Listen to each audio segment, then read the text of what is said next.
今日老大家绍介一位绿茶师傅，天台了嘅总台风先生，家嘅绿茶当铁皮系咸嘅，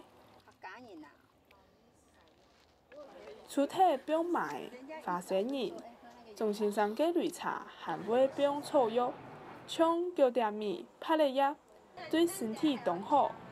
钟先生平常嘅兴趣就是去各地教学。希望做得老一个文化传承下去。从各地方的有需要，我们去擂茶、示范、表演、教学。我们是有来我们就走。就是好像是应招一样的，电话来了我们就跑了。征招的，征招这个招兵买马，征招的。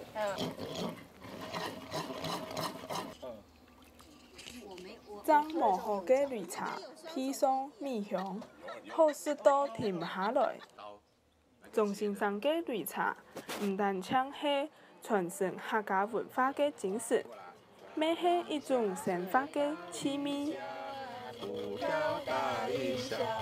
好，看你找来过来。好了。